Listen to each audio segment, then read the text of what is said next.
ओम शांति। आज 7 जून 2025 साकार मुरली बाप दादा मधुबन। बाबा कहउचंदी मीठे बच्चे तुमे माने एबे पूज्यरु पूजारी हेउछ। पूज्य बाबा तुम मानंको निज समान पूज्य करिबा पई आसिछंती। प्रश्न तुम मानंक भितरे केउ दृढ़ विश्वास रहिछि? उत्तर तुमर दृढ़ विश्वास रहिछि जे आमे बंची थाउ थाउ बाबंक ठारू संपूर्ण वर्षा अर्थात संपत्ति नेई देखाइबु। बाबंक स्मृति रे एही पुराना शरीर को छाड़ी बाबंक साथी रे जिबु। बाबा हमको घर को जिबार सहज रास्ता बताउछंती। आजिर गीत ओम नमः शिवाय। ओम शांति। धारणा पाई मुख्य सार 1 नंबर साक्षी होई निजको देखिबाकू हेब जे मु केते पुरुषार्थ करुछि। चालिबा बुलिबा समय रे कर्म करिबा समय रे केते समय बाबांक स्मृति रे रहुछि। 2 नंबर एही शरीर प्रति केबे वितृष्णा आसिबा उचित नुहे, कारण एही शरीर रे बंची रही बाबांक ठारू संपत्ति नेबाकू हेबा। स्वर्गवासी हेबा पाई एही जीवन रे पूरा पाठ पढ़िबाकू पड़िबो।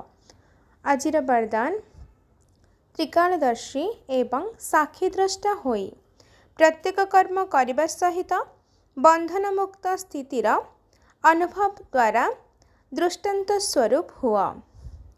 त्रिकालदर्शी एवं साक्षी द्रष्टा होई प्रत्येक कर्म करिबा सहित बंधन मुक्त स्थितिर अनुभव द्वारा दृष्टांत स्वरूप हुआ।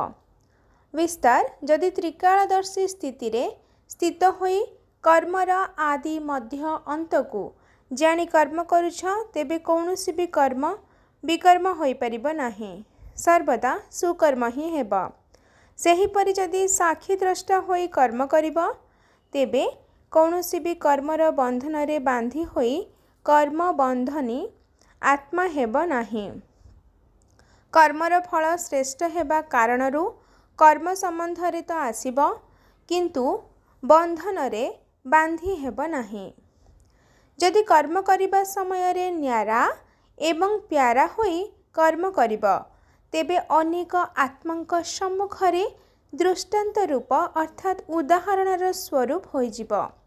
आजिर स्लोगान जो माने सर्वदा मन भितरे संतुष्ट रही थांती सेही माने ही डबल लाइट अटंती।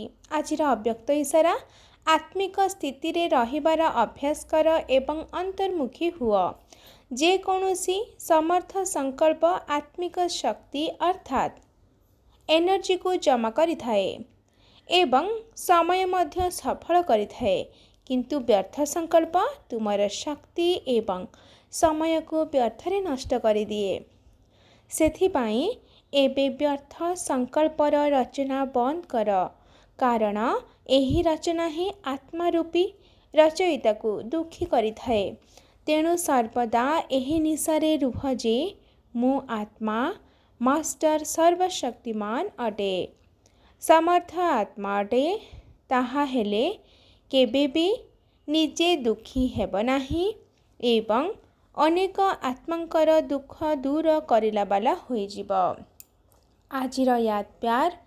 अच्छा मीठे मीठे शिकिलाधे संतान मानक प्रति माता पिता बाप दादांकर मधुर स्नेह संपन्न शुभेच्छा एवं सुप्रभात।